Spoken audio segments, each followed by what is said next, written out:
Hi, my name is Lauren Middleman, and I'm going to be showing you how to make a bee hotel today. The first step was to collect wood for the base and wood to drill into, both of which were donated to me from generous neighbors.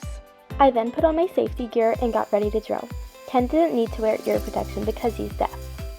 Here you can see what the wood looked like once I was done drilling into it.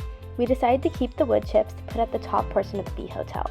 I then started to glue together the pieces of redwood to make the sides and back of the bee hotel and made sure to label the pieces to know where they belong. To protect the bee hotel from the rain, I made a metal roof to go on top of the wood and spray painted it using these to give it a metallic finish.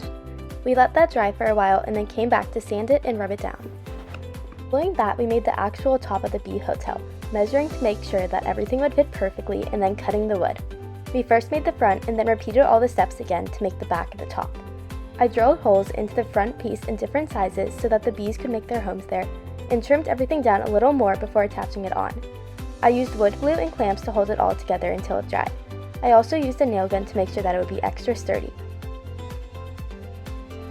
I also decided to use a torch to darken the wood because bees are attracted to wood that is darker. I then added the metal that we painted earlier and glued that on.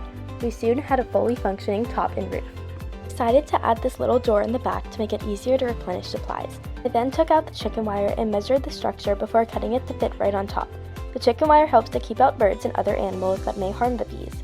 I made another wooden frame to wrap the chicken wire around by gluing each of the wooden pieces together and drilling some screws in as well to make sure that it would be secure. The purpose of doing this is to make sure that I can open and close the bee hotel. This makes repairs super easy if we need to adjust or add anything to the bee hotel by making it so that I don't have to work around the chicken wire. We decided to put this black tape around the chicken wire since it was super sharp. I then attached the chicken wire to the wooden frame and put that onto the bee hotel.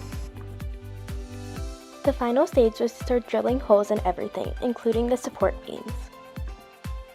I then packed up the bee hotel and brought it to its final destination, the Manhattan Beach Botanical Garden.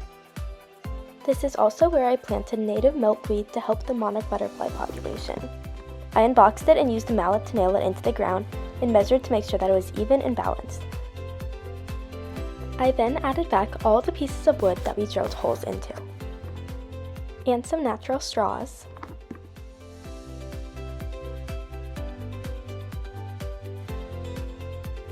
and finally some pine cones that we found around the area. The last step was to add on the chicken wire and drill it all together.